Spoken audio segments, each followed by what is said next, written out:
राम राम भावकी. पुन्हा एकदा स्वागत आपल्या YouTube चॅनल मध्ये, ज्याचं नाव आहे भावकी. मित्रांनो, कलाकार म्हटलं की आपल्याला काहीतरी नवीन बघण्याची नेहमी इच्छा होती.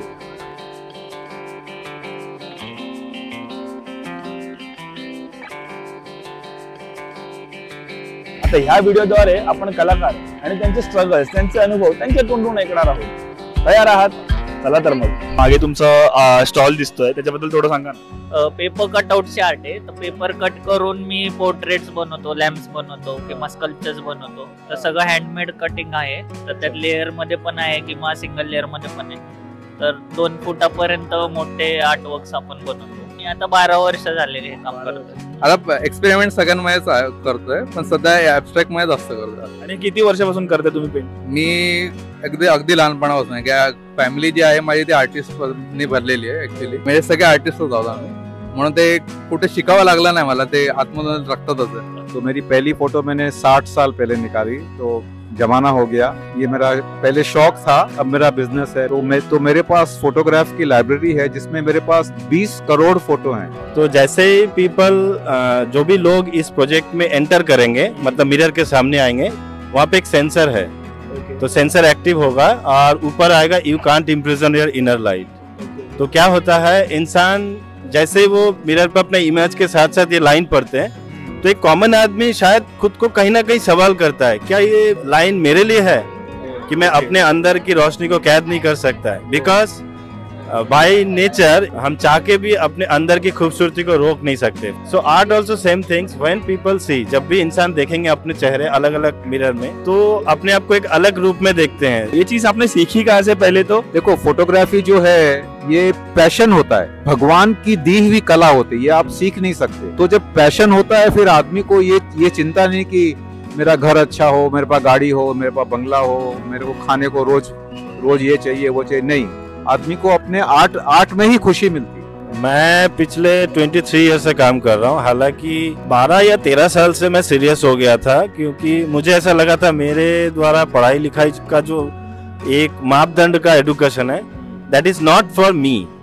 क्योंकि कला एक ऐसा एडुकेशन है जो नेचर एक यूनिवर्सिटी आपको सिखाता है, और मैं चाहता था बचपन से कि नेचर से सीखूं. स्कूल कॉलेज हालांकि सब जरूरी है हमारे सोसाइटी के लिए. तो मैं बचपन में कुछ ऐसे किताब पढ़ा था, शांति निकेतन रविन्द्रनाथ टैगोर जी का, सत्यजीत रे का. मैं बचपन में बहुत प्रभावित हो गया था. बंगाल के हर घर में एक विचार पनपता है कि हमारे घर पे खाना हो चाहे ना हो, शायद एक टाइम खाए, बट घर में कोई टूटा फूटा हारमोनियम होना चाहिए, सुबह जाके रिवाज करेंगे. एक होता है पेट का भूख मारना, एक होता है मन की भूख को पूरा करना. कुठे शिकण्यात आलं, कुठे ट्रेनिंग घेतली तुम्ही, कसं, थोडा जर्नी बद्दल थोडं? मी ऍक्च्युअली इंजिनिअरिंग केले. तर side by side me as a hobby सुरू केलं होतं. तर मग इंडियाज गॉट टॅलेंट मध्ये माझं सिलेक्शन झालं. त्यानंतर मग मी फुल टाइम या फील्ड मध्येच गेलो. मी युट्यूब आणि इंटरेस्ट वगैरे वर सर्च करत होतो, आणि जसं बनवायला लागलो लोकांनी खूप अप्रिशिएट केलं. तर त्यामुळे मला अजून आवड वाढली ऍक्च्युअली त्यात, आणि मग तसं मी पुढे एक्सप्लोर करत गेलो त्यात.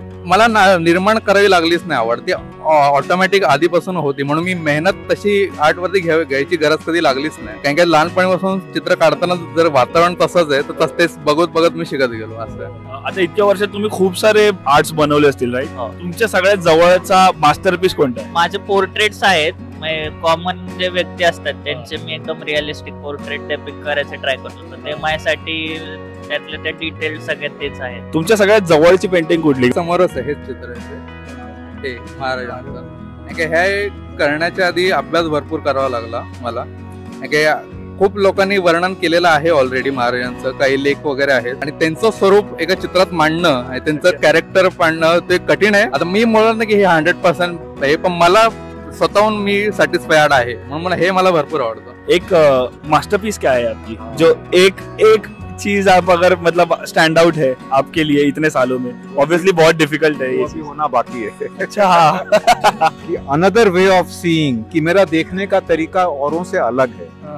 एंड 60 years ऑफ सर्चिंग, मतलब अभी तक मैं सर्च कर रहा हूँ मास्टरपीस को.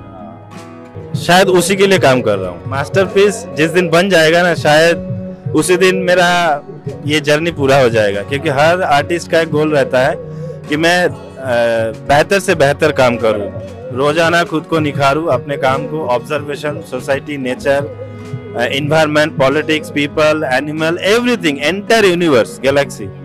जहाँ तक इंसान की रूह की महसूस पहुँचता है तो वहाँ तक एक जर्नी होता है कलाकार का।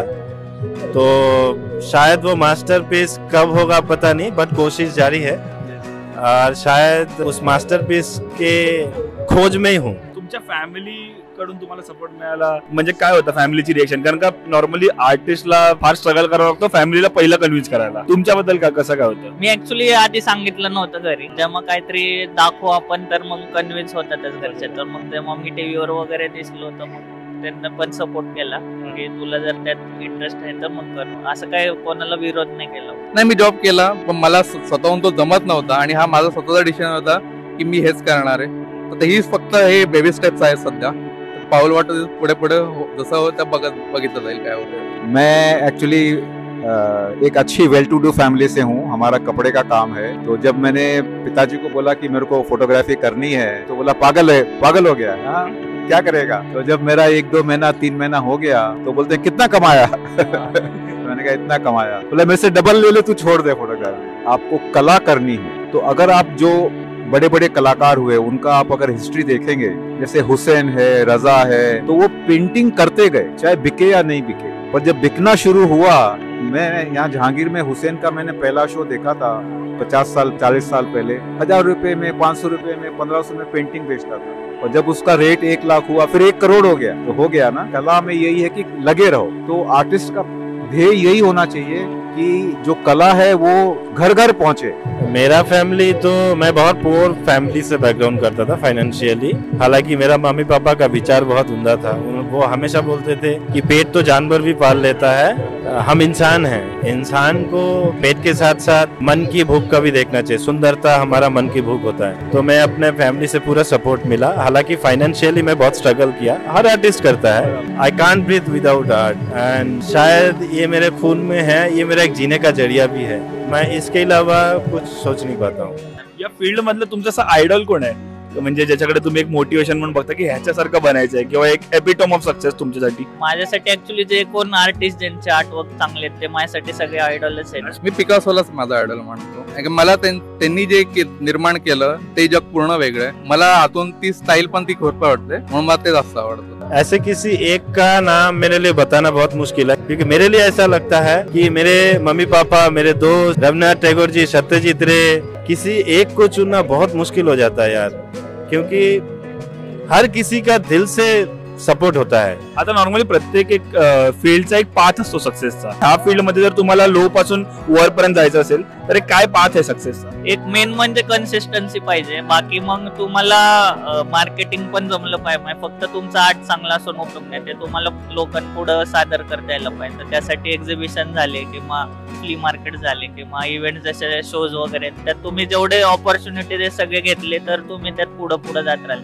आणि फीडबॅक लोकांकडनं येत नाही तोपर्यंत तुम्हाला पण इंटरेस्ट वाढत नाही. तर जसं तुम्हाला लोकांकडनं फीडबॅक मिळेल तुम्हाला पण अजून मोटिवेशन भेटेल. तर लोकांपुढे सारखं येत राहिलं पाहिजे, तर त्यामुळे तुम्ही पुढे जाऊ शकता. मैं फोटोग्राफी सिखाता हूँ और जब मेरे पास बच्चे आते हैं सीखने को तो मैं उनको यही बोलता हूँ कि देखो आज के दिन जो मोबाइल फोन है, आप बटन दबाओ तो फोटो आएगी. तो मैं अगर आपको ये सिखाऊं कि अपर्चर क्या है, शटर स्पीड क्या है, ISO क्या है, तो कोई मतलब नहीं उसका. तो मैं यही सिखाता हूँ कि फोटो कैसे देखना, how to see a picture. तो फ्रेम कैसे बनाना. तो मेरी फोटो आप देखेंगे तो हर पिक्चर में फ्रेम कैसे बनता है, तो वही सीखना चाहिए. जो भी टीचर बॉम्बे में सिखाते भी हैं, सब लोग मेरे को बुलाते हैं लेक्चर देने के लिए, तो मैं वहाँ सब बच्चों को यही बोलता हूँ कि मैकेनिक्स मत सीखो, जो एस्थेटिक्स है कि फोटो कैसे बनती है वो सीखो. लोग क्या सोचते हैं, जैसे ये यहाँ पे इतने पेंटिंग लगी हुई है, अब यहाँ एक हफ्ता बैठे हैं, अगर कुछ नहीं बिकेगा तो उनका मन में डाउट आएगा कि मैं जो कर रहा हूँ वो सही है या गलत है.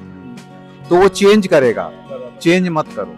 देखो अगर ये पेंटिंग जो है, पेंटर को एक ही ग्राहक चाहिए, उसको दुनिया को खुश नहीं करना है. एक ग्राहक आएगा बोलेगा हाँ ये अच्छा है और वो खरीद लेगा तो काम हो गया ना. तो पेंटर के मन में ये होता है कि उसको सब लोग वाह करें, नॉट नेसेसरी. एक ग्राहक चाहिए बस. और उससे भी ज्यादा मैं बोलूंगा कि आर्टिस्ट को खुद खुश होना चाहिए कि ये मैंने अपने काम से, हाँ ये मैंने क्रिएट किया है कि मेरे को लगता है कि घोड़ा पेपर पढ़ने की कोशिश कर रहा है, मेरे हिसाब से अच्छा है.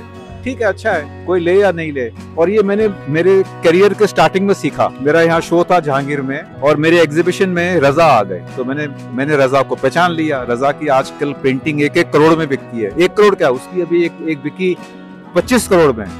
हाँ, तो जब वो मेरे गैलरी में आया, मैं देखा उसको, तो वो पूरा चक्कर मारा उसने। तो मैं बोला सर एक सवाल करूं? बोला पूछो। मैंने कहा सर कैसा लगा? बोला देखो यंग बॉय तुम अभी छोटे हो, कभी किसी से पूछो मत कैसा लगा। तुमको अच्छा लगा क्या, तुमने डिस्प्ले किया ना, बस ठीक है। तुम खुश हो तो तुमको एक ही ग्राहक चाहिए, तो किसी से पूछो मत कि अच्छा लगा, तुमको अच्छा लगा, बस ठीक है। तो ये अगर आर्टिस्ट अपने मन में रखेगा, मैं दुनिया को ये मेरा काम दिखा रहा हूँ, ये अच्छा है क्या? कोई मेरे से पूछेगा ये क्यों निकाला, कैसे निकाला, क्या इसका सिंबोलिज्म है, फिर मैं समझाऊंगा कि मैंने ये बोट यहाँ पे कैसे आई, उसकी भी पूरी कहानी है। पर कोई समझेगा, कोई बात करेगा तो बताऊंगा। मैं खुश हूँ कि मैंने एक अच्छा कंपोजिशन किया, ये बोट यहाँ पे आ गई, ये सब ब्लैक सही है, व्हाइट सही है, ग्रे सही है, बस ठीक है। फिर चिंता मत करो किसी को अच्छा लगे नहीं लगे। नॉर्मली आर्टिस्ट बोललं तर फायनान्शियली फ्रीडम नसतो किंवा फायनान्शियली कुठेतरी जास्त वेल टू डू नसतात, असा एक समज आहे समाजाचा। एका आर्टिस्टला किती गोष्टी सहन कराव्या लागतात फायनान्शियली? स्टार्टिंगला आहे अवघड आहे, कारण तुम्ही जोपर्यंत तुमचं काय ब्रँड तयार नाही होत तोपर्यंत तुम्हाला ऑब्विसली इन्कम सोर्स नाहीये। पण तेच म्हणलं मी की कन्सिस्टंट तुम्ही राहिले पाहिजे आणि नवीन नवीन ट्राय करत राहिलं पाहिजे, आणि शेवटला मग तुम्हाला जसं तुमचं प्रोग्रेस होईल तुम्हाला भरपूर त्यात पण पैसे, असं काही नाही की आर्टिस्ट आहे म्हणजे पैसे कमी भेटतात वगैरे, भरपूर इन्कम आहे, तुम्ही फक्त ऑपॉर्च्युनिटी शोधत राहिले पाहिजे वेगवेगळे। आमच्याकडे मार्ग आता सध्या, आधी एकच होता की एक्झिबिशन करायचे, पण आता जसं जसं ऑनलाईन वगैरे आपण इंटरनेटचं जग आहे, तर आपण ऍडव्हर्टाईज भरपूर ठिकाणी करू शकतो। आता कितीतरी लोक इंस्टाग्राम मध्ये ऍडव्हर्टाईज वगैरे करतात आणि भरपूर असे प्लॅटफॉर्म आहेत, ते मला स्वतःहून आवडत नाही म्हणून मी जास्त करत नाही, कारण मी जरा ओल्ड स्कूल आहे, तर मी जास्त तिकडे आवडत नाही मला ते करायला, कारण की ते विकण्यासारखं झालं, ते बाजार मला आवडत नाही, करायचा बाजार झालेला मला आवडत नाही। म्हणून मी सध्या तरी आता छोट्या स्टेप घेतोय, एक्झिबिशन करण्याकडेच माझा कल जास्त आहे। आता मी हे नाही म्हणत की ते चुकीचं आहे, हो ते खूप चांगलं आहे, तुम्हाला कमी वेळात जास्त लोकांकडे पोहोचता येतं, पण जे करू शकतं ते खूप चांगले, मला ते करता येत नाही। जब आर्टिस्ट कला से जुड़ते हैं तो सबसे पहले बात है कि जो एक्चुअली जो मन से, मतलब जिनके खून में, जिनके सोच में, जिनके नींद में, जिनके जागते हुए हर टाइम, शायद वो पैसे को गोल में रख के इस दुनिया में नहीं आते, उनके एक रगों में एक जुनून होता है, शायद वो जुनून उनको लाता है। बट फाइनेंशियली बहुत स्ट्रगल करना पड़ता है। यहाँ पे आर्टिस्ट तो आप हो, फिर भी हमारे सोसाइटी का एक सोच होता है, ठीक है आप आर्टिस्ट हो, बट सर्वाइव के लिए क्या करते हो, मतलब आपके कमाई की जरिए। आज तक हमारा सोसाइटी, वो एक्चुअली आज भी आर्टिस्ट को एज अ प्रोफेशन नहीं देखा जाता, एज अ पैशन देखा जाता है कहीं पे, कि चलो आप पार्ट टाइम कर रहे हो लेकिन काम क्या कर रहे हो। हाँ बिल्कुल, बट ये सोच उनकी सवाल का लिए उनको कसूरवार भी नहीं सोच सकते, क्योंकि आर्ट को समझने के लिए इंसान की सोच की डेव्हलप बहुत ज्यादा होनी चाहिए। तुमच्यासाठी तुमचं हे जे आर्ट आहे ते किती इम्पॉर्टंट आहे? इम्पॉर्टन्स बघायला गेलं तर एक हॅपीनेस जो फॅक्टर आहे, की आता काम तर आपण सगळेच करतो किंवा 9 to 5 जॉब आहे, फक्त इन्कम या दृष्टीने मी आर्टकडे बघत नाही, तर इन्कम करण्यासाठी भरपूर फील्ड आहेत, पण इन्कम सोबत हॅपीनेस झालं किंवा जे सॅटिस्फॅक्शन आहे ते मला आर्ट मधनच मिळतं, आणि एकदा मी करायला लागलो की वेळेचं पण भान राहत नाही, तर ते मला दुसऱ्या कशात मिळू नाही शकत। तर मला वाटते फुल लाईफ जरी मी करत राहिलो मला नेहमी हॅपीनेस भेटेल, त्यामुळे मला हे खूप इम्पॉर्टंट आहे। कलेची व्याख्या मांडणं मला कधीच पटलं नाही, कलेची व्याख्या प्रत्येकासाठी वेगळी आहे। मला जे विचार मांडतो ते मी कॅनव्हास वरती मांडतो, काय शब्दांचा आधार मला घेता येत नाही, तर हे माझं व्यक्त होण्याचं एक साधन आहे। बरोबर, आपके लिए ये आर्ट कितना इम्पोर्टेंट है? It is my bread and butter. और वाइफ ने एक बार बोला कि तुम इतना करोगे तो मैं डाइवोर्स कर दूंगी। तो one has to be prepared for all that. तर मित्रांनो, हे होते कलाकार, त्यांची कला, त्यांची व्यथा आणि त्यांचं कलेवरचं प्रेम। आशा आहे की ही व्हिडिओ बघून तुम्ही तुमच्या जवळच्या कलाकारांना त्यांची कला फक्त पॅशन म्हणून नाही तर प्रोफेशन म्हणून आजमावायला मोटिवेट कराल, कारण आज कलाकारांना सपोर्टची फार गरज आहे। तर ही व्हिडिओ आवडली असल्यास लाईक, कमेंट आणि शेअर करायला विसरू नका। असे नवीन नवीन विषय आम्ही तुमच्यासमोर नेहमी आणत राहतो। तोपर्यंत राम राम।